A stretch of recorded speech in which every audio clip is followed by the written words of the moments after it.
নমস্কার। দেশ ও সুভাষ চ্যানেলে প্রত্যেককে আবার একবার স্বাগত।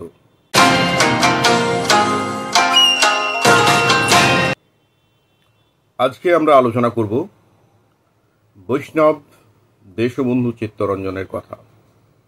মূলত সুভাষচন্দ্রের চোখে বৈষ্ণব চিত্তরঞ্জন।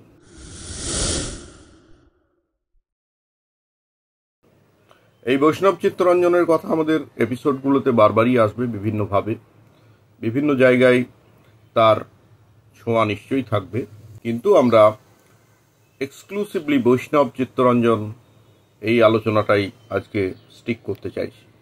অপর্ণা দেবী তার দেশবন্ধু চিত্তরঞ্জন বইতে লিখেছেন, 1870 সালের 5ই নভেম্বর ভুবনমোহন ও নিস্তারিণী দেবীর কোলে কলকাতার পটলডাঙ্গা স্ট্রিটের বাসভবনে জন্মগ্রহণ করেন তাঁর পিতা চিত্তরঞ্জন। তাদের আদি নিবাস ছিল পূর্ববঙ্গের বিক্রমপুর অন্তর্গত তেলিরবাগ গ্রাম।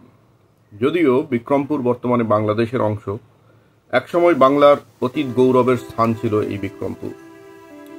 এখান থেকেই বাংলা একদিন শিল্প, বাণিজ্য, সাহিত্য, ধর্ম ও জ্ঞানে শুধু ভারতেই নয়, ভারতের বাইরেও উচ্চ আসনে প্রতিষ্ঠিত হয়েছিল। এখানেই জন্মগ্রহণ করেন অতীশ দীপঙ্কর, শিলভদ্র, বীরভদ্র প্রভৃতি জগৎ বিখ্যাত পণ্ডিত, যারা দুর্গম গিরিকান্তার মরু পারাপার করে তিব্বত, চীন ও এশিয়ার নানান প্রান্তে জ্ঞানের প্রদীপ জ্বালিয়েছিলেন।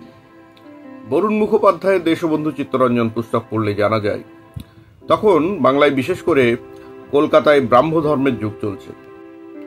রামমোহনের পর ব্রাহ্ম সমাজের কর্ণধার হয়েছেন মহর্ষি দেবেন্দ্রনাথ ঠাকুর। ব্রাহ্ম হলেও ধর্মের গোঁড়ামিকে তিনি পছন্দ করতেন না। ভুবনমোহনের এই মতবাদ বেশ ভালো লাগত। ধীরে ধীরে তিনিও ব্রাহ্ম ধর্মের অনুরাগী হয়ে পড়লেন। অপর্ণা দেবী তার গ্রন্থে লিখেছেন, দাদাবুড়ি নিজে ব্রাহ্ম ছিলেন, কিন্তু কখনো কোনো ধর্মের প্রতি তার অশ্রদ্ধা আমরা দেখিনি। তিনি সর্বদাই বলতেন, সব ধর্মকে শ্রদ্ধা করাই সবচেয়ে বড় ধর্ম। তাই তিনি ব্রাহ্ম হলেও আমাদের তেলিরবাগের বাড়ির দোল দুর্গোৎসব কখনো বন্ধ করে দেননি। আমাদের রসা রোডের বাড়িতেও নিত্য শিব পূজা হতো। চিত্তরঞ্জন সেবা সদনে যদি তোমরা কখনো যাও, শিবের মন্দিরে আজও পুজো হচ্ছে দেখতে পাবে। দাদামণি নিজে ব্রাহ্ম হলেও বাবা দীক্ষিত ব্রাহ্ম হননি, কারণ নিজ বিশ্বাস মতে ধর্মাচরণ করবার শিক্ষাই তিনি পেয়েছিলেন। 1896 সালে চিত্তরঞ্জন তার প্রথম কাব্যগ্রন্থ মালঞ্চতে লিখেছেন, জানো নাকি মন্ত্রময় মুকুরের মতো নিতান্ত নিষ্ফল হেথা মানব প্রাণ। যদিও মানব হৃদয়ের গহীন সৌন্দর্য নিয়ে তার মনে কোনো সন্দেহ ছিল না, কিন্তু সেই সৌন্দর্যে ঈশ্বর চিন্তার বিশেষ কোনো স্থান সে সময় ছিল না। বরঞ্চ বলা যায়, ঈশ্বর সম্পর্কে বেশ কয়েকটি কবিতায় তার সন্দেহই প্রকাশিত হয়েছে। তবে ঠিক এর 19 বছর পরে তার লেখা প্রাণ প্রতিষ্ঠা গল্পে প্রাণের অর্থ আর মানব জীবনের মধ্যে শুধু বাধা থাকে না, প্রাণ প্রতিষ্ঠা হয় ঈশ্বরের মূর্তিতে, এবং সেই প্রাণ হলেন শ্রীকৃষ্ণের আনন্দদায়িনী শক্তি, বৃন্দাবনের প্রাণময়ী শ্রীমতী রাধারানী।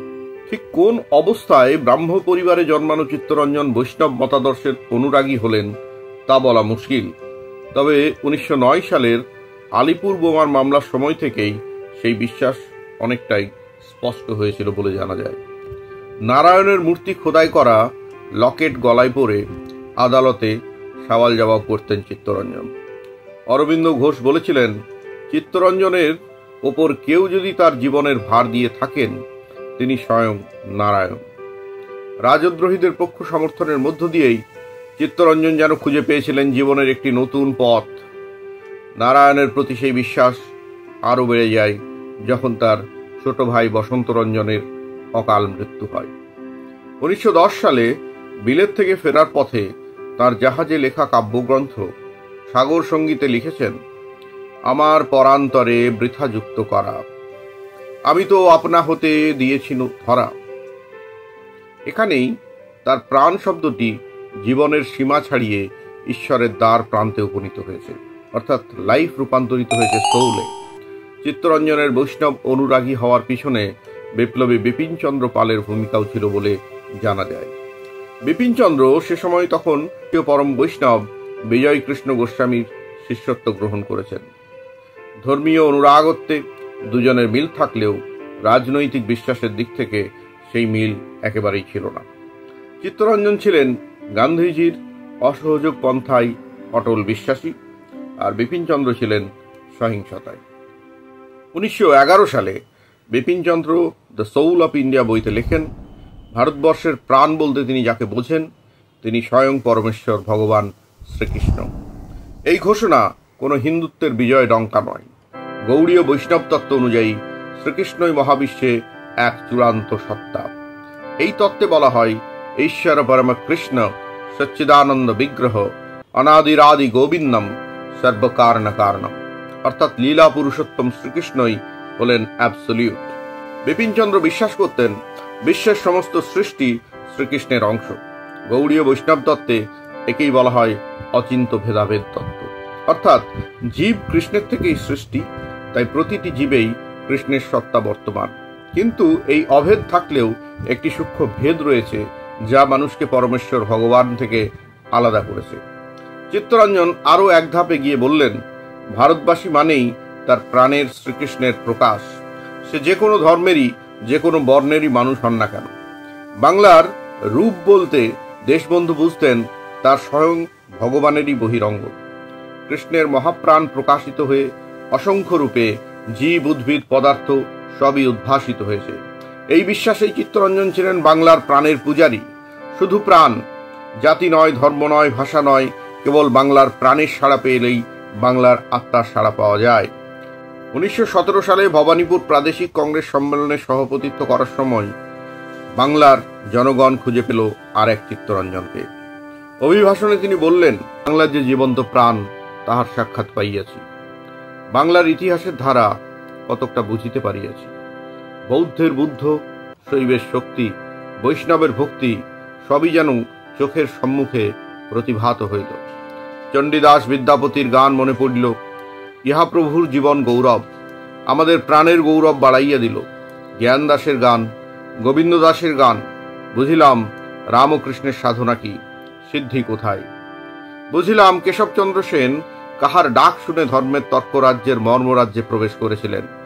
বিবেকানন্দের বাণীতে প্রাণ ভরে উঠল। বুঝলাম বাঙালি হিন্দু হোক, মুসলমান হোক, খ্রিস্টান হোক, বাঙালি বাঙালি। তার মানে এই নয় যে চিত্তরঞ্জন কখনো কোনো মুসলমানকে হিন্দু হতে বলেছেন। তিনি বুঝতে পেরেছিলেন অযথা এই বিভেদ রেখে এনে স্বদেশী আন্দোলনের শক্তি ক্ষয় করা যাবে না। তার মতো করে কেউই বাঙালি হিন্দু মুসলমানকে একত্রিত করতে পারেননি। তিনি বলতেন, বাংলার সমস্ত কৃষক শ্রমিক, তারা মুসলমান হোক, চণ্ডাল হোক, হিন্দু হোক, প্রত্যেকেই সাক্ষাৎ নারায়ণ। এসো ভাই, তোমাকে আলিঙ্গন করি। তার এ কাজে ভীষণ সহায়ক হয়েছিল নজরুলের কবিতা ও গানগুলি, গাহিসাম্যের গান। একবার আবেগের বশে চিত্তরঞ্জনকে নজরুল মোহাম্মদের নবী বলে সম্বোধন করে ফেলেছিলেন এবং তাই নিয়ে বেশ বিতর্কও হয়েছিল। ফলে তার লেখার খানিক পরিবর্তনও করতে হয়েছিল। দেশবন্ধু বিশ্বাস করতেন বাংলা যে জাতে বৈষ্ণব। সুভাষচন্দ্রও ছিলেন রাজনৈতিক গুরু দেশবন্ধুর যোগ্য উত্তরসূরি। দেশবন্ধুর বিরুদ্ধে ওঠা একটি বাঁকা সমালোচনার উত্তর দিয়েছিলেন সুভাষচন্দ্র। অনেকের অভিযোগ ছিল দেশবন্ধু নাকি নিম্ন শ্রেণীর লোকজনের সাথে ভীষণ মেলামেশা করতেন। সুভাষ লিখেছেন, যাহাদের জন্য তাহার এত সমবেদনা, যাহাদের প্রতি তাহার এত ভালোবাসা, তাহাদিগকে তিনি কি করিয়া নিম্ন স্তরের লোক বলিয়া মনে করিতে পারেন, তাহা আমি কল্পনাও করিতে পারি না। এই তো চৈতন্য মহাপ্রভুর মার্গ, প্রেম সেই মার্গের ভিত্তি। সুভাষ আরও লিখেছেন, অবশ্যই যাহারা দেশবন্ধুর কাজ করিয়াছেন এবং এখনো করিতেছেন, তাহাদের মধ্যে শিক্ষা দীক্ষা, বিদ্যা বুদ্ধি অথবা আভিজাত্যের গর্ব নাই। কারাগারে 8 মাস কাল সুভাষচন্দ্র দেশবন্ধুর সান্নিধ্যে কাটাবার সৌভাগ্য অর্জন করেছিলেন। সুভাষ লিখেছেন, বেশি ঘনিষ্ঠতা নাকি অশ্রদ্ধার জন্ম দেয়, কিন্তু দেশবন্ধু সম্পর্কে বলতে পারি যে এই ঘনিষ্ঠতার ফলে তাহার প্রতি আমার শ্রদ্ধা শতগুণে বাড়িয়াছে। আগেই আলোচনা করেছি, কারাগারে অবস্থানকালেই চিত্তরঞ্জনের বৈষ্ণব শাস্ত্রে অগাধ পাণ্ডিত্যের দিকটি সুভাষচন্দ্রের গোচরে আসে। গভীরভাবে ধর্মবিশ্বাসী সুভাষচন্দ্রের মধ্যেও ঝঙ্কার তুলেছিল দেশবন্ধু চরিত্রের এই একান্ত ঈশ্বর নির্ভরতার দিকটি। সুভাষ আরও লিখেছেন, তিনি সর্বদা অনুভব করিতেন যে যখন যাহা তিনি করেন তাহা তাহার ধর্মজীবনের অঙ্গস্বরূপ। বৈষ্ণব ধর্মের সাহায্যে তিনি বাস্তব জীবন ও আদর্শের মধ্যে একটা সুমধুর সামঞ্জস্য স্থাপন করিয়াছিলেন। এই অনুভূতির বলে নিজেকে ভগবানের অনন্ত লীলার যন্ত্রস্বরূপ মনে করিতেন। নিষ্কাম কর্মের ফলে চিত্তশুদ্ধি ঘটিলে মানুষের অহংকর্তা এই জ্ঞান লোপ পাইয়া আসে। অহংকার লোপ পাইলে মানুষ দিব্যশক্তি আধারে পরিণত হয়। তখন তাহার শক্তির নিকট সাধারণ মানুষ দাঁড়াইতে পারে না। শরৎচন্দ্র দেখেছিলেন এক মহাবৈরাগীকে। শরৎচন্দ্রের পানিত্রাসের বাড়িতে আজও দেখা যায় চিত্তরঞ্জন সেবিত লক্ষ্মীনারায়ণ বিগ্রহ। তিনি এই নারায়ণরূপী চিত্তরঞ্জনের পাশে তার সাধ্বী লক্ষ্মী বাসন্তী দেবীর কথাও লিখতে ভোলেননি, যিনি আড়ম্বরহীন, শান্ত, দৃঢ়, সদা প্রসন্ন মাধুর্য নিয়ে দেশবন্ধুর ছায়া সঙ্গিনী হিসাবে কাজ করে গেছেন। অপর্ণা দেবী তার গ্রন্থে উল্লেখ করেছেন যে মার পূর্ণ সহযোগিতা না পেলে বাবা কখনোই আজ দেশবন্ধুরূপে প্রতিষ্ঠিত হতে পারতেন না। দেশবন্ধু নারায়ণ পত্রিকার এক উল্লেখযোগ্য লেখক ছিলেন শরৎচন্দ্র চট্টোপাধ্যায়, সে কথা পূর্বে আলোচিত হয়েছে। চিত্তরঞ্জন ছিলেন গান বাজনার ভীষণ ভক্ত। বিশেষ করে কীর্তন গান শুনে তিনি ভীষণই ভাব বিভোর হয়ে পড়তেন। অপর্ণা দেবী তার গ্রন্থে লিখেছেন, ঠাকুরমার মৃত্যুর পরেই আমাদের বাড়িতে বৈষ্ণব মহাজন পদাবলী কীর্তন প্রত্যহ হতো এবং প্রতি হপ্তায় শুক্র কি শনিবার এক এক করে বাংলাদেশের বিখ্যাত কীর্তনিয়াদের গান শুনে আমরা ধন্য হতাম। এই কীর্তন পরবর্তী জীবনে বাবাকে তার দুর্বাস স্রোতে ভাসিয়ে নিয়ে গেল এবং আমাকে ওই সময় থেকে মহাজন পদাবলীতে আকৃষ্ট করল। ব্রাহ্ম পিতার ছেলে হয়েও বাবা ছিলেন সত্যিকারের বৈষ্ণব। তার জীবনে দয়া, তার স্নেহ ভালোবাসা তাই ধনী দরিদ্র মানত না, পণ্ডিত মূর্খ জানত না, বিপ্র শূদ্র হিন্দু মুসলমান জ্ঞান ছিল না তার। মানবীয় প্রেমে তাই তিনি নিজেও যেমন ভেসেছিলেন, প্রেমস্রোতে তেমনি সবাইকে ভাসিয়ে নিয়ে যেতেও তিনি সক্ষম হয়েছিলেন। বৈষ্ণব কবি চণ্ডীদাসের অমর বাণী, সবার উপরে মানুষ সত্য, তাহার উপরে নাই, মেনে নিয়েই বাবা এগিয়ে চলেছিলেন তার জীবনের পথে প্রকৃত বৈষ্ণব হয়ে। একজন কীর্তনিয়া ও একজন বাদ্যযন্ত্রীকে মাসে 150 টাকা করে দিতেন বলে জানা যায়। কলকাতার কোনো কীর্তনিয়া এলে তার বাড়িতে গান না করে ফিরে যেতে পারতেন না। বাড়িতে করেছিলেন ব্রজ মাধুরী সংঘ, বিখ্যাত কীর্তনিয়া এবং খোলবাদকের সমাবেশ ঘটত তার বাড়িতে। কীর্তন এবং খোল করতালের সুমধুর ধ্বনিতে মুখরিত হয়ে থাকত চিত্তরঞ্জনের রসারোডের বাড়ি। নিজের মেয়ে অপর্ণাকেও বিখ্যাত খোল বাদ্যকার পরম বৈষ্ণব ব্রজকিশোরী মাধুরীর হাতে কীর্তন শিক্ষার ভার দিয়েছিলেন। নাগপুর কংগ্রেস থেকে ফিরে দেশবাসী দেখল চিত্তরঞ্জনের পরম বৈরাগী রূপ। এ বিষয়ে আগে আমরা আলোকপাত করেছি, চাইলে সেই ভিডিওগুলি দেখতে পারেন। ভিডিওগুলির লিঙ্ক নিচের ডেসক্রিপশন বক্সে দেওয়া থাকলো। ভালো থাকবেন সবাই। আগামী দিনে দেখা হবে নতুন কোনো ভিডিও নিয়ে। ধন্যবাদ।